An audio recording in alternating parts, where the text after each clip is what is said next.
자, 우리 두 번째 세션, 우리 정일승 교수님, 본교 구약 교수님으로 계신 에이미 샘플 목사님 구약 설교와 해석이라고 하는 제목으로 15분가량 발전해 주시도록 하겠습니다. 우리 박수로 환영하겠습니다.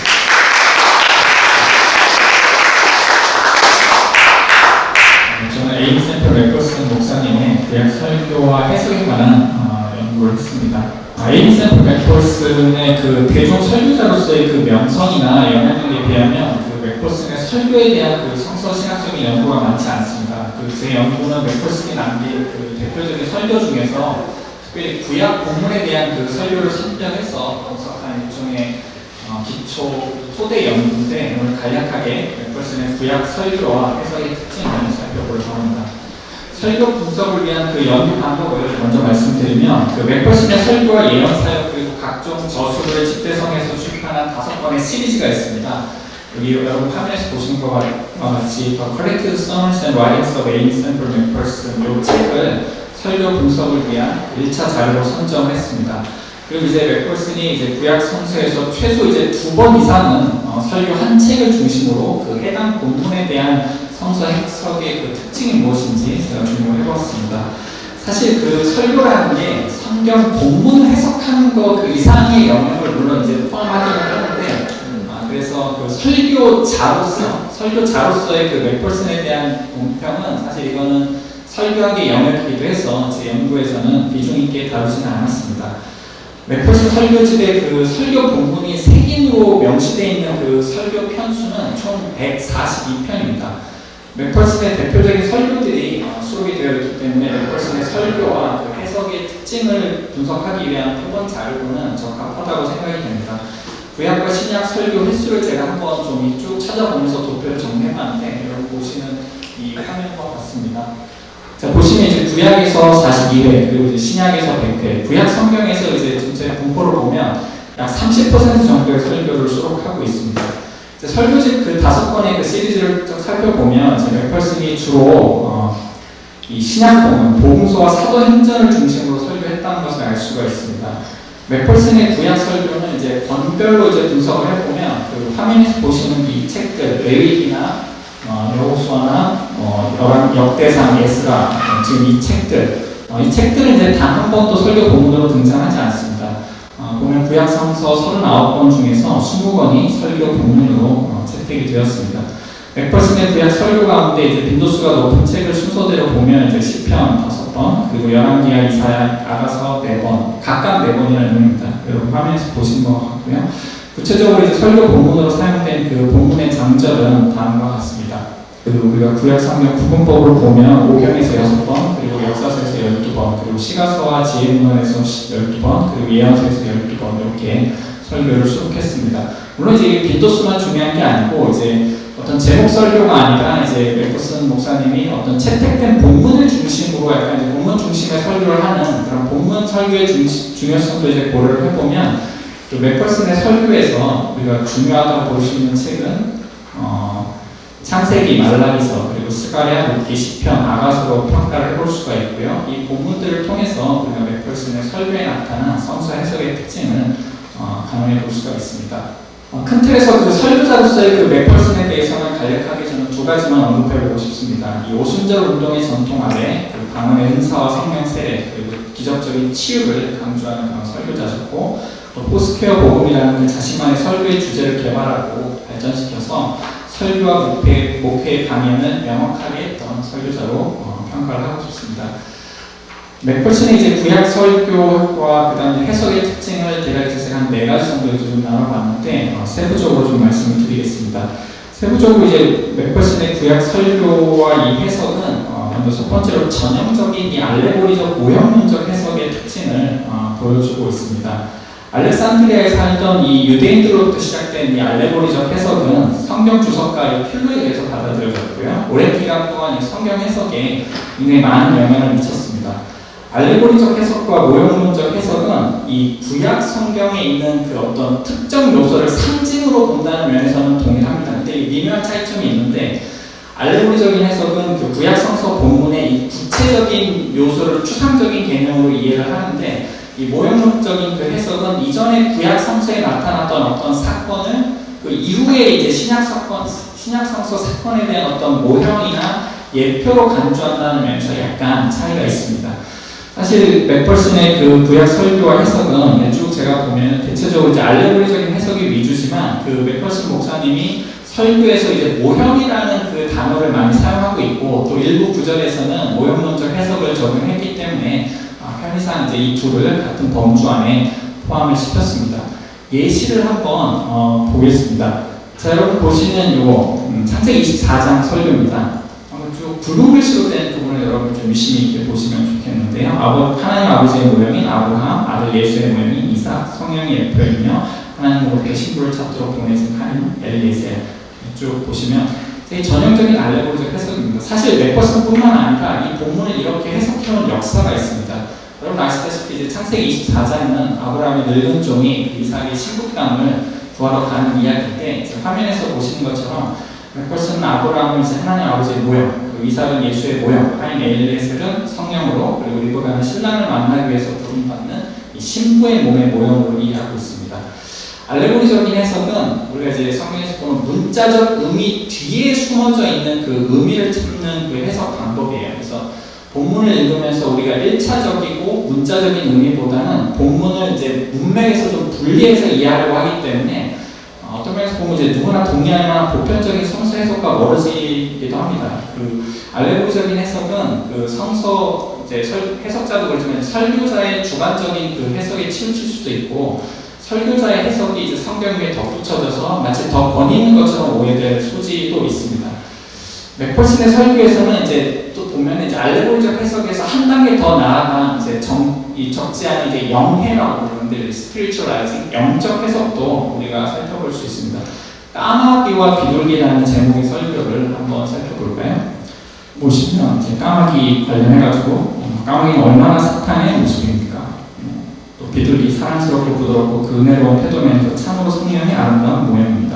자, 이 설교는 그 대홍수 이후에 이제 노아가 땅에서 물이 얼마나 빠졌는지 알아보기 위해서 그 까마귀와 비둘기를 강조해서 내보내는 창세기 8장을 본문으로 한 설교인데 여기는 이제 알레고리적 해석에서 한 단계 더 나아간 이 전형적인 우리가 영해라고 부르는 그런 해석이라고 볼 수 있는데 이 영해는 본문의 어떤 특정 요소나 사건이 그것이 말하고 있는 바를 넘어서 어떤 영적인 종교적인 의미를 담고 있다고 해석하는 거예요. 그러니까 본문에서 본질적이지 않은 그 부차적인 요소를 우리 삶에 대한 어떤 이게 영적인 진리나 교훈으로 이해를 합니다.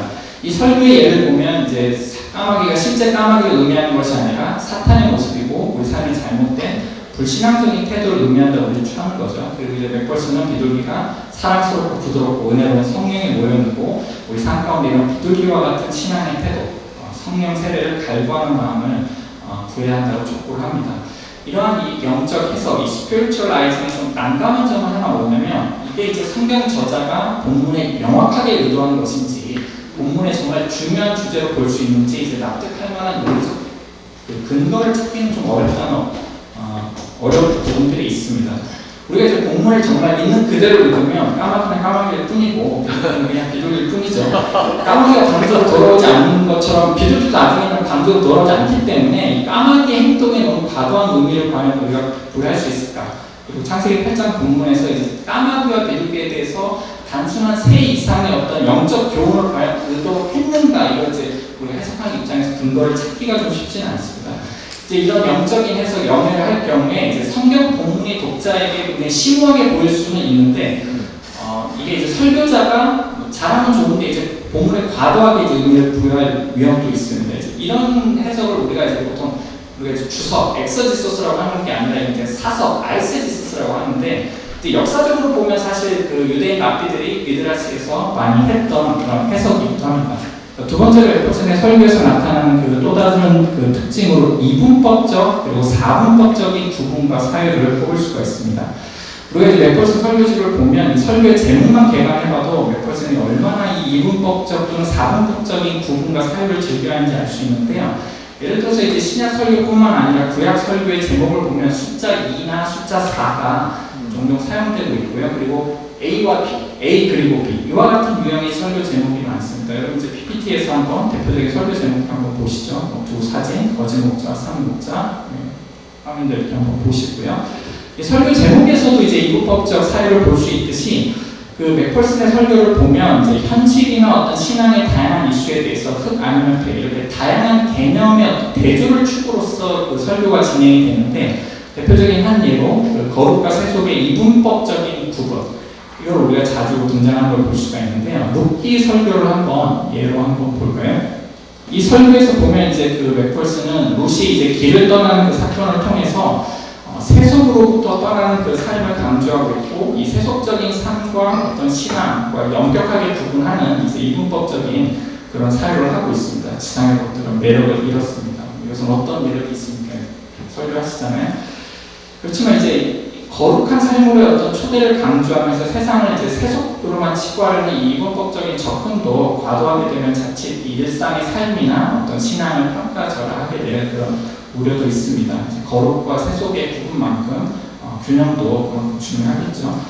그리고 이제 맥펄슨이 에스겔서 1장 설교에서 이끌어낸 그 포스퀘어 복음은 대표적인 사분법적 구분과 사유의 열매로 볼 수가 있습니다. 에스겔서 1장에 묘사된 이 에스겔이 본 환상은 크게 폭풍, 네 생물, 그리고 바퀴, 궁창, 사람의 모양인데 이 본문에 묘사된 네 생물은 이제 여러분 에스겔서 10장 15절에 의하면 그룹들이죠. 이 그룹들의 특징이 5절에서 14절에 자세하게 설명이 되어 있습니다. 맥펄슨은 이 에스겔서 1장 10절을 설명하면서 사람의 얼굴을 유일한 구세주이신 예수 그리스도로, 또 사자의 얼굴을 성령 세례를 주시는 분, 황소의 얼굴을 위대한 의사이신 분, 마지막으로 독수리의 얼굴을 오실 왕이신 예수 그리스도를 의미하는 것으로 해석하면서 사분법적인 그 사유를 보여줍니다. 이렇게 화면 한번 보시고요.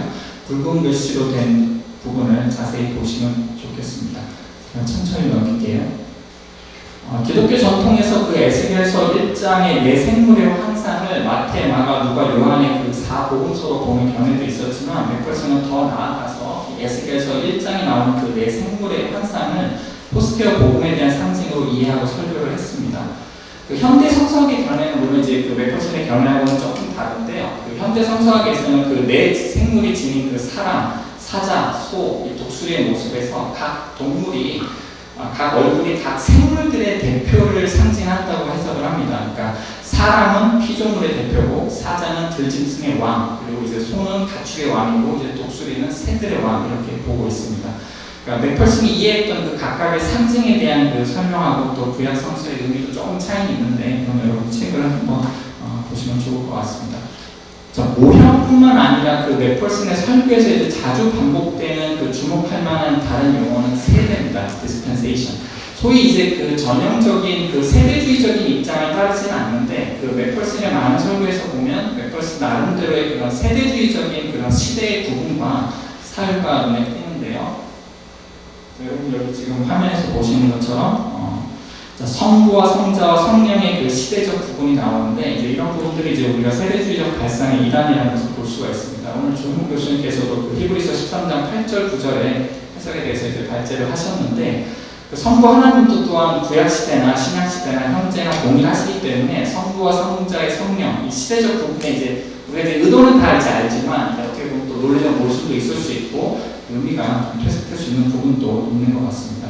이 세대주의적인 그리고 시대적인 부분을 즐겨하는 이 맥펄슨의 해석 경향은 요엘서 설교에서 특별히 좀 주목할 만한 것 같습니다. 요엘서 설교하면서 이제 맥펄슨은 그 예수님의 승천 그리고 이제 그의 재림까지 이 부분을 이제 설명할 때 보면 이제 10개의 원형, 서클이라고 표현을 하는데 이제 나름대로 단계를 구분해서 설명을 합니다. 그래서 10단계를 가지고 설명하는 거예요. 그래서 1단계에서 6단계까지는 상실의 시대고 7단계에서 10단계는 회복의 시대 이렇게 설명을 하고 있습니다. 그래서 여기 나름대로 이렇게 시대 구분을 하고 이제 그 시대에 대해서 표제를 붙여서 명시하고 있는데 특별히 이제 그 맥펄슨의 요엘서 해석에서 주목할 만한 부분은 이제 요엘서에서 나타나는 그 메뚜기 재앙을 어떻게 이해하는데 성령의 소멸과 관련해서 이해하고 있습니다. 특별히 10단계의 그 원형 중에서 일부 원형에 대한 맥펄슨의 설교를 제가 부분적으로 좀 발췌해서 보여드리겠습니다. 자, 이 맥펄슨은 성령의 이제 상실의 시대를 보면 이제 성령의 은사, 열매, 성령의 세례가 사라져가는 그 시대들을 이제 상실의 시대라고 이야기하면서 1단계부터 6단계까지 상세하게 설명한 다음에 7단계에서 10단계에서는 어떻게 이전에 있었던 그 상실의 시대가 회복되어 가는지를 이제 단계적으로 이제 설명을 하고 있습니다.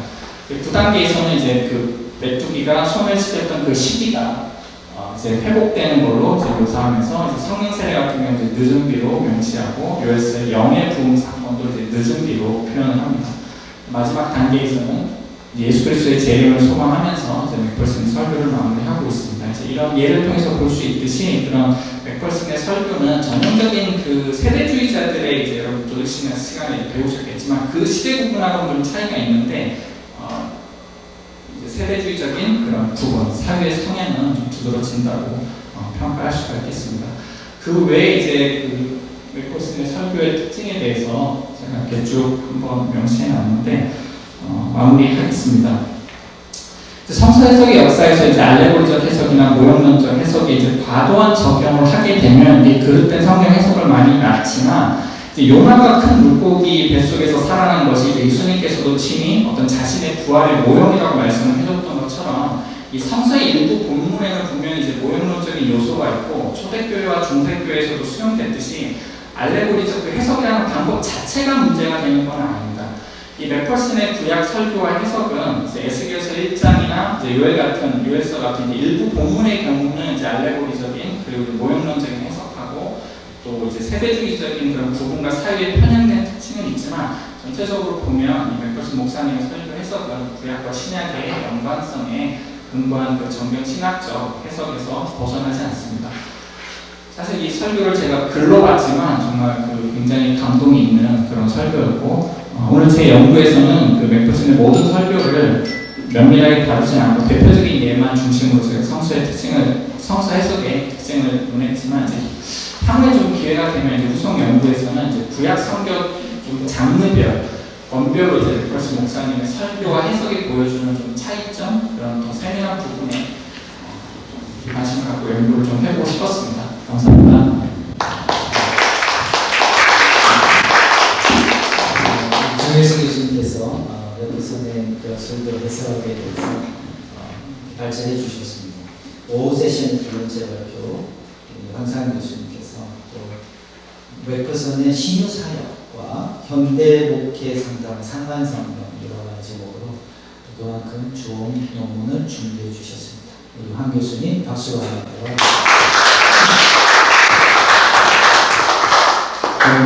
목회 상담학 교수입니다. 사실 맥펄슨의 그 많은 이적과 또 사역들 그런 부분에 있어서 복음 교단의 네 개의 그 사중교리 포스케어라고 할 수 있는 그런 부분에 있어서 중심 부분은 제가 생각하기에는 신유가 아닐까 생각되었습니다. 그분이 행하셨던 신유 사역과 현대에 있어서의 이 목회 상담과는 어떤 상관관계가 있는가 이런 부분에 대해서 제가 준비를 했습니다. 에이미 샘플 맥펄슨 목사님의 그 사역의 현장의 그림입니다. 정말 그 1910년, 20년 고즈음에 있어서 굉장히 많은 그런 사역들이 일어났는데 그 중에서도 또 신유 사역을 빼놓을 수가 없습니다. 그래서 그 부분에 대한 문제를 먼저 치유 목회라고 하는 것은 기존의 목회 개념을 포함해서 현대에 있어서는 전인격적이고 또 전환경적인 그래서 총체적인 목양으로 정의될 수 있겠습니다. 이는 목회자들의 모든 목회 활동이 곧 치유 목회라고 여겨집니다. 성경에 나타난 주님의 치유 사역은 다양하며 오늘날도 계속되어지는 치유의 현장은 주님께서 각 개인에게 맞는 방법을 사용하기 원하시는데 여러 가지 도구가 있겠죠. 예배, 기도, 성례전, 상담적 접근 등이 그것이며 다양한 매개체를 이용해서 하나님의 역사하심을 기대해 볼 필요가 있습니다. 그녀가 살았던 시대는 모순적 운동이 최고적으로 가했던 시절이었지만 또 한편으로서는 율법주의가 교회에서 판을 치고 있었습니다. 그런 상황 가운데에서도 그녀는 묵묵히 기도 중심의 치유 사역을 이어갔죠. 그녀는 치유 사역자이기에 앞서서 상처 입은 치유자였다라고 정의해볼 수 있겠습니다. 이는 치유 사역이 보통 육체적 치유로만 국한하는 과정을 넘어서 그는 치유 사역을 하는 동안에 거기에 모인 모든 사람들에게 마음, 정신까지도 치유해주는 그런 이따 나오던 이제 컴패션 긍휼의 치유 사역이었다라고 보게 되었습니다. 그 사역이야말로 지금의 우리 현대에 있어서 목회적 상담에 있어서의 상담적 치유라는 관점으로 해석할 수 있는 내용이라고 판단되었습니다. 예수님의 신유 사역 중에 상담학적 해석과 이 메퍼슨의 신유 사역과의 그런 관계를 정리를 해봤는데요. 예수님께서는 여러 우리 치유 사역을 통해서 보여주었던 것처럼 단순히 육체적인 사역이 아니라 구원 사역이었다라고 얘기했습니다.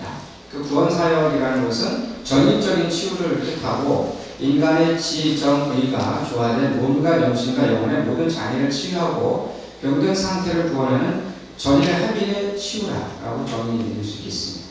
메퍼슨의 사역도 마찬가지로 그의 그 2021년에 있었던 사역이 그 지역에 있는 신문에 실렸는데요. 심지어는 그 기독교 신문이 아닌 일반 신문에도 그의 사역에 대해서 하나님의 능력이 놀랍게 나타났다라고 언급할 정도로 그의 사역은 대단한 것이었습니다. 메퍼슨은 그에게 주어진 신의 은사를 또한 겸손함으로 나타내는데요. 보통 같으면 신의 사역자들의 가장 큰 오류가 뭐냐면 내가 했다라는 거죠. 내가 내 능력이다. 하지만 메퍼슨은 자신을 드러내기보다는 치유해 주시는 주체이신 예수님을 더 돋보이게 하는 하나님의 사람이었고 실질적인 치유의 그 유익에 대해서 그렇게 이야기했는데 그리스도의 복음이 전파되어지고 또 봉사할 수 있는 은사적 능력을 줄 뿐 아니라 몸과 영혼과 영원한 생명의 구원을 재현할 수 있음을 강조했습니다. 메퍼슨은 위대한 의사이신 예수 그리스도를 증거하는 치유 사역이었다라고 볼 수가 있습니다. 그러면 이제 치유와 상담과 관계가 어떻게 우리가 관계를 맺을 수 있을까? 신약 속에서 예수님의 상담 사역을 통해서 그분의 상담 목적을 발견할 수 있는데 이 상담 목적을 여러 학자들이 정의를 했지만 죄를 짓는 과정들을 수정 또는 정교시켜서 내담자로 하여금 죄에서 해방되고 용서를 받았다는 느낌을 가질 수 있도록 하는 것이다 라고 와이즈라는 사람이 이야기했습니다. 이는 사람이 죄의 눌림과 고통 속에서 예수님과의 만남을 통해서 영혼을 죄에서 해방시키고 자유케 하는 것은 기독교 상담의 목적이자 예수님의 핵심적 상담 사역이었다라고 말할 수 있겠습니다. 기독교 상담은 내담자들이 심오한 영적인 문제를 다루는 데 있어서 그 영적인 문제를 해결해 주는 것인데 즉 목회 상담이라는 것은 목회적 관점에서 상담에 접근하는 것입니다. 즉 목회란 영혼을 돌보는 것이고 영혼의 돌봄이 바로 목회 상담의 목회적 관점의 핵심으로 저는 바라보고 있습니다. 예수님의 상담 사역은 신약 성경의 이야기를 통해서 사람을 향한 사랑의 돌봄과 스스로 양을 위해서 지도하고 양육하고 인도하고 훈련하는 이상적인 목회 상담자의 모습을 볼 수가 있는데 예수님의 상담은 선한 목자로서의 상담이며 하나님의 백성을 위한 것이었습니다. 병자들을 볼 때 예수님은 전형적인 위로자 되시며 근본적인 치료자가 되어주셨습니다. 표면적인 문제만 해결해 주신 것이 아니라 정말 전반적인 전인적인 건강 상태를 유지할 수 있도록 치유해 주시는 치유자이셨죠. 그 메퍼슨의 아까 컴패션이라는 제가 말씀을 드렸는데 메퍼슨의 성령 사역 중 대표적인 치유 사역은 그녀의 이 컴패션한 마음에서 비롯되었다라고 볼 수가 있습니다. 그녀의 치유 사역의 궁극적 동기는 그의 어머니가 이제 구세군 교회에 다녔고 처음에 메퍼슨은 이제 구세군 교회 출신이기 때문에 긍휼의 그 마음을 베푸는 어떤 봉사의 기본적인 정신이 이제 메퍼슨에게 있었습니다. 그래서 그 구세군적 실천 정신과 모순적 영성 그리고 긍휼의 종합적인 내용으로 볼 수가 있습니다. 이 메퍼슨의 컴패션한 마음을 통해서 하나님의 사랑을 경험한 사람들이 그에게 다시 도움을 주었고 그래서 실제적으로 메퍼슨에게 도움을 받았던 사람이 또 메퍼슨을 돕는 그의 사역이 점점 확장되어질 수 있었던 것이 어떻게 보면 이제 우리가 복음교단이지만 그 전에 가고 있었던 그의 그 구세군적인 그런 봉사의 활동과 맞물려져서 더 확장시켰다라고 볼 수가 있습니다. 로스앤젤레스 템플에서 완공이 된 다음에 본격적으로 그 지역의 빈민들을 향해서 대단히 다양하고 역동적인 사회사역을 했는데 그 메퍼슨의 사역은 사실 아까 말씀드린 것처럼 구세군의 그런 봉사활동과 구제사역과 함께 있었던 치유사역으로 볼 수가 있습니다. 그러니까 가난과 구세군의 실천적 기독교였기 때문에 그거를 제가 컴패션으로 이렇게 정의를 내렸고, 맥퍼슨은 그리스도의 사랑을 긍휼한 마음으로 치유를 실천함으로 완성해 나갔다라고 볼 수가 있습니다. 네, 맥퍼슨의 그 더 포스케어 가스펠은 에세겔 1장 4절 10절 말씀을 설계하던 중에 영감을 받았는데, 그게 아까 이제 사주 복음에 대한 이야기입니다. 여기 이제 오자가 있는데, 유럽이 1차 세계대전의 소용돌이에 1차 세계대전이 이제 1918년에 끝났는데, 그때의 이제 그 전쟁의 소용돌이와 함께 또한 유행성 독감까지 이제 번져서 많은 사람이 죽어가고 있었고, 미국이 이제 암흑기에 있었습니다. 그러한 시절에 맥퍼슨의 치유 사역은 희망을 주었고, 그리고 또한 성김의 사역이 사람들에게 주요했다라고 보게 되어지는 것입니다. 그래서 치유적인 목회는 인간의 신체적, 정서적 치유뿐만 아니라 이 생태계와 지구의 운명과도 밀접히 관계되어지면서 그 모형을 변경해 나오고 있는데, 현대인들은 이 고질적인 스트레스, 우울증, 조울증, 다양한 문화적인 질병에 대한 대응책을 이런 유형에서 쉽게 도움을 받을 수 있기 때문에 치유 공동체로서의 교회는 더욱 심화시켜야 될 치유 목회의 패러다임이라고 봐집니다.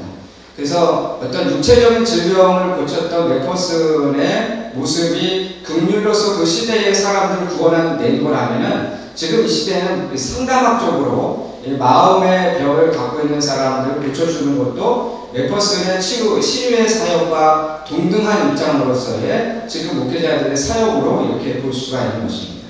그래서 결론적인 부분을 제가 말씀을 드리면은, 2000년 전에 예수님의 사역, 또 100년 전에 이 맥퍼슨의 사역이 이 4차 산업 시대에 과연 무슨 관계가 있는가? 지금 그 시대의 기적과 이적이 뭐 있는가 없는가를 논하는 그런 분들도 계시긴 하지만, 당연히 우리는 이제 계속해서 치유 사역자가 되어야 될 텐데, 어떤 육체적인 질병뿐만 아니라 더 만연하고 있는 이러한 인간의 마음을 다스리고 또 치유할 수 있는 이런 상담적 접근이야말로 이 시대 맥퍼슨의 정신이고, 또 맥퍼슨의 사역의 연장선에서 볼 수 있는 이 시대 목회자들의 당연한 사역의 모습이 아닌가 생각되어집니다. 그 맥퍼슨의 불쌍히 여겼던 그 마음, 긍휼의 마음, 컴패션의 마음이 치유의 역사를 이루었던 것처럼, 이를 통해서 많은 사람들 육체적인 질병의 치유, 마음의 안식과 해방, 그리고 하나님의 나라의 확신과 구원 등을 이루어 나갈 수 있는 그런 사역이 오늘 우리 목회자들이 해야 될 거라고 생각되어집니다. 코로나19로 인해서 교회 안에서 분열도 일어나고 마음의 상처와 질병을 갖고 있는 분들이 더 많이 있다고 봐집니다. 사회를 회복해야 될 사명, 그것 또한 우리의 사명인데요. 지금은 예수님과 맥퍼슨이 보여줬던 성령의 도우심과 긍휼함을 상기해야 되는 중요한 시기임에 틀림없습니다. 내담자들이 예수님의 생명을 풍성히 얻어서 그리스도를 본받아서 건강한 사회를 만들어 나가는 것이 이 시대에 요구하는 맥퍼슨의 정신으로 결론을 내고자 합니다. 감사합니다. 네, 수고 많으셨습니다. 세 번째로 마지막 오후 세션의 마지막 발제인데요.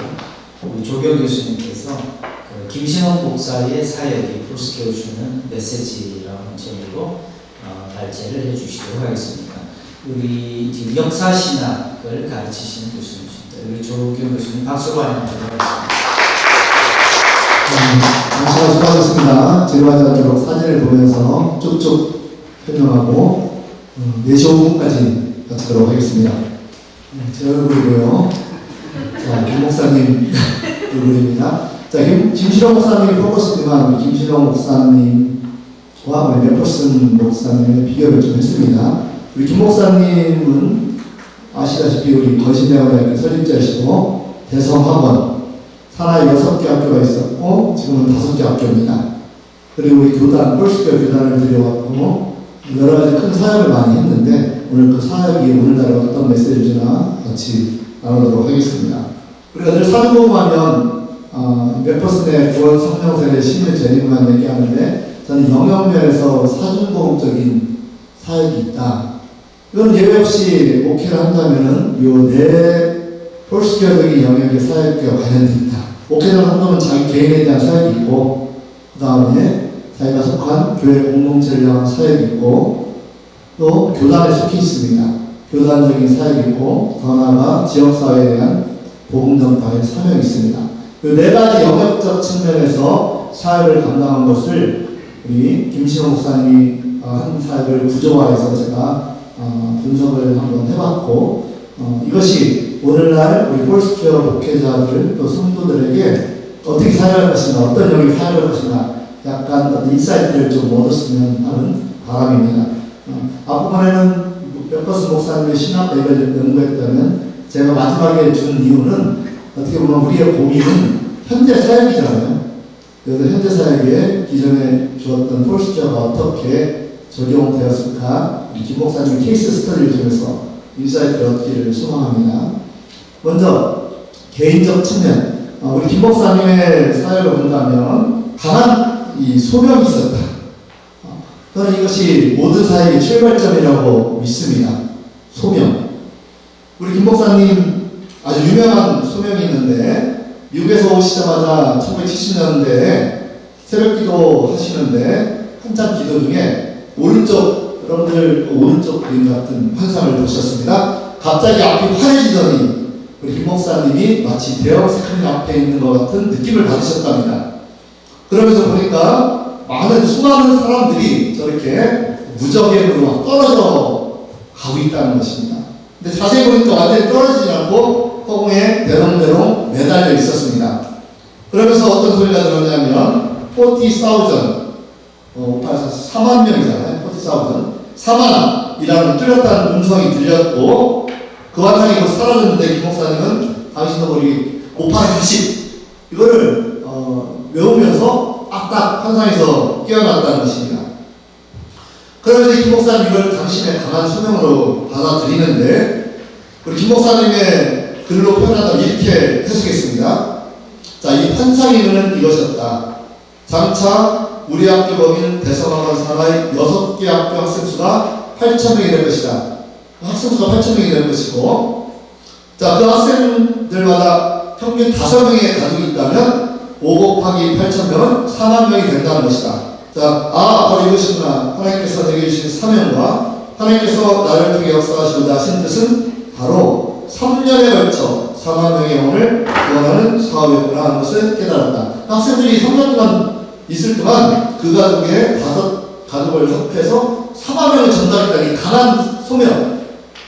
그나마 포스케어 교단에 오래 계셨던 분들은 아마 이 소리를 한 번씩은 들어봤을 것입니다. 그리고 이 소명을 가지고 평생 김 목사님 학생 전도에 포커스로 열심히 사역했습니다. 우리 멤버스도 1913년에 출산 현직으로 죽어갈 무렵에 하나님의 음성을 들었는데, 이 음성을 들었습니다. Will you go? 네가 가렸느냐? 이 음성을 들었는데 한동안 거부했답니다. 그랬더니 병세가 계속 악화되었다가 나중에 주님장가 가겠습니다 했더니 치유받았답니다. 그래서 이걸 계기로 우리 멤버스 목사가 본격적으로 사역했습니다. 이걸 보면 우리 개인적 영성의 제일 중요한 것 중 하나는 뭐냐면 강한 소명이라는 것입니다. 오늘날의 목회자들이 소명들이 사실 부족하잖아요. 이 강한 소명의 동기가 있는 사역이 특징이고, 두 번째 우리 김 목사님의 특징은 뭐냐면 기도와 말씀에 정말 집중했다는 것입니다.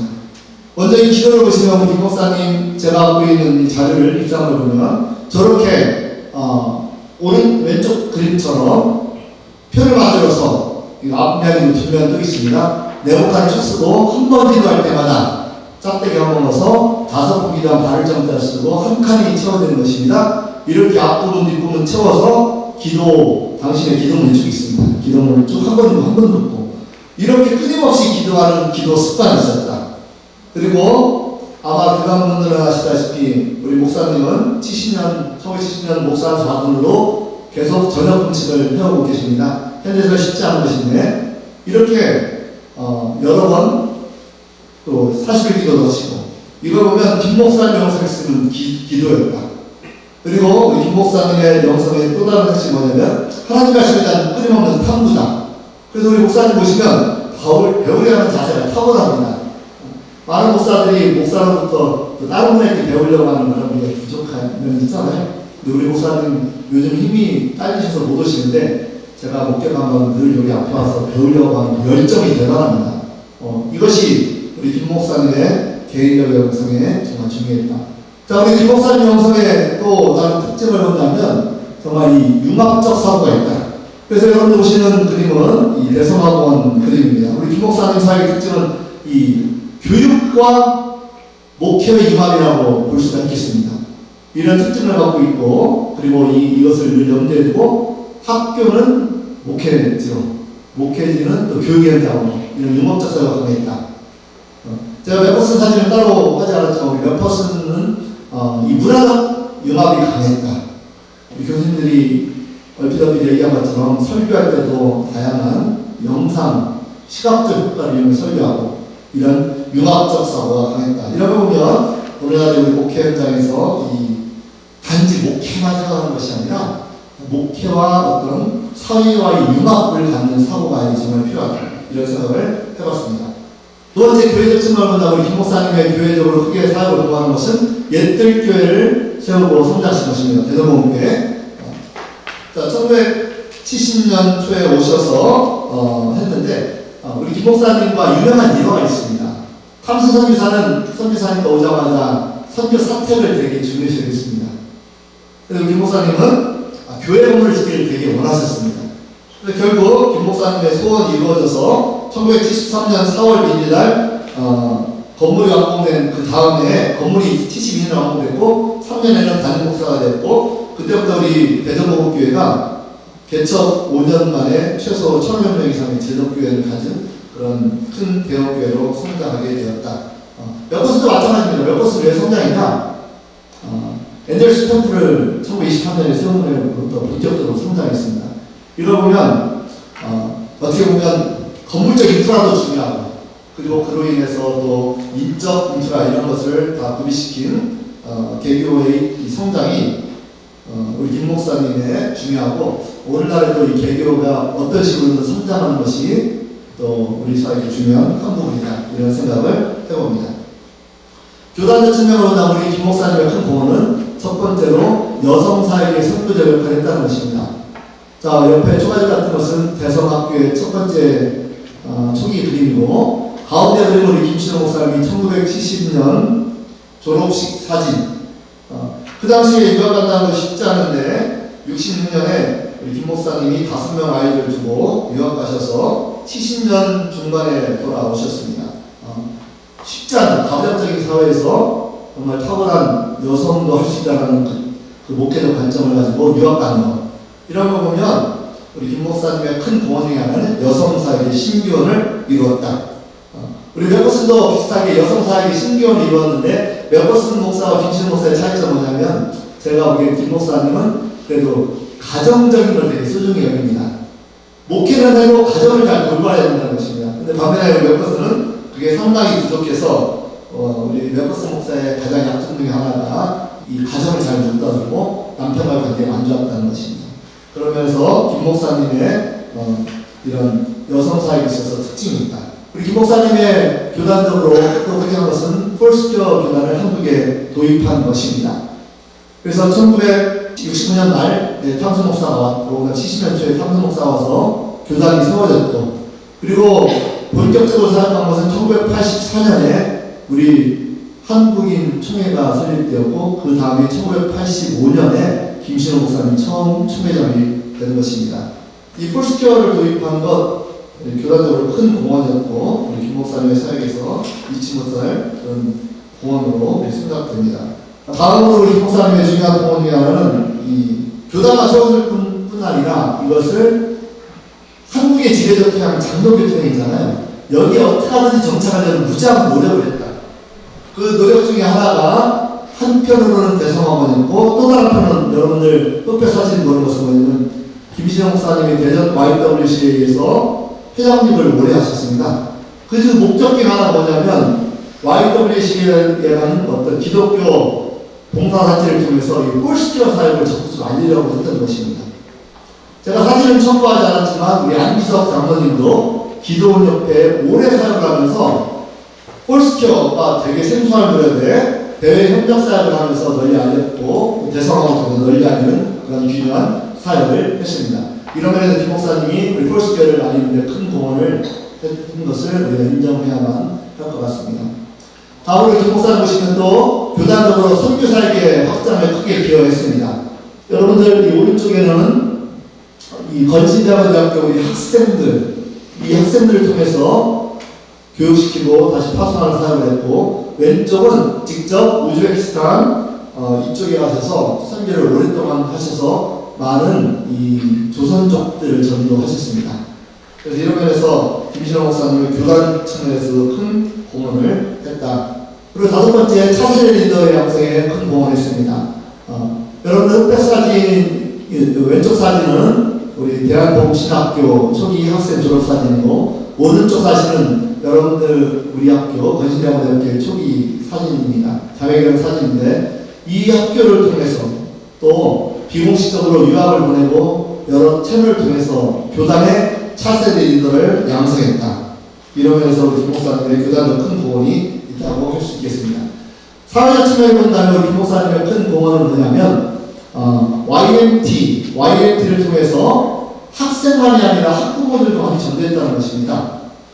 그래서 YMT 제가 알고 있는 학생 통계인데 거의 참가했던 학생이 15,897명이고 이 중에 기독교인은 믿었으니까 상관없고 더 잘 믿었겠죠? 안 믿는 학생이 8,140명이었는데 이 중에 8,000명 이상 되는 학생 중에 7,500명이 3박 4일 수련회 예수 믿게 됐다는 거죠. 이걸 보면 김 목사님이 이 학생들 전도에 큰 이 공헌을 하고 그 다음에 이 사회보험 친구에서 보면 또 미전함 장기수를 전도를 오랜 기간에서 심지어 우리 많은 이 죄수들이 예수 믿고 그리고 옛들교에 다니게 되었습니다. 또 오른쪽 사진은 그 죄수들이 이 학교에서 신학분반 김 목사님이 직접 방문해서 신학분을 가르쳐서 많은 죄수들이 예수를 믿게 되는 것 그런 면에서 큰 공헌이 있다고 하겠습니다. 자, 제가 이런 네 가지 측면에서 사역을 말씀드렸는데 김 목사님의 사역은 우리도 똑같이 네 분야의 사역을 하게 된다는 것입니다. 이런 면에서 이런 질문을 던집니다. 첫 번째로 목회자로서 우리는 어떻게 개인 조정사업을 관리할 것인가? 개인 사역.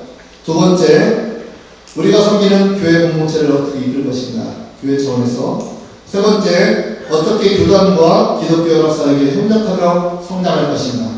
네 번째, 어떻게 세상에 선한 나라를 만들어갈 것인가? 이 네 가지 측면의 사역에 관심을 갖고 균형 있게 개발해야겠다라는 그런 영적인 교도를 주고 있습니다. 이상입니다. 네, 수고 많으셨습니다. 그리고 폴스케어 정체성 이야기하는 김시호 목사님 연구하면 안 되기 때문에 마지막 우리 김시호 목사님의 사역을 조명해 보기 위해서 오늘 모든 행사가 이렇게 마무리 되어지는 것 같습니다. 자, 개교 기념일에 맞춰서 저희가 공개 학술 강좌를 이렇게 마련을 했습니다. 부족한 부분도 좀 많고 했지만 끝까지 남아서 여러분들 함께 해주셔서 제가 좌장으로서 감사 말씀을 드리고 조금 알게 된 우리 건신대학원대학교의 추가하는 신학적 가치를 이런 교회를 통해서 좀 더 나중에 다 졸업생이 되실 텐데 우리 학교는 이런 것들을 추구하거나 신학적으로 하는 개념을 정리하는데 좀 도움이 되셨으면 저희가 더할 나위 없이 보람이 되는 그런 이 오후 시간이라 그렇게 생각이 되어집니다. 우리 교수님들 3시간에 앉아서 같이 담론을 나누었는데요. 수고 많으셨는데 우리 수고하신 교수님께 박수 한번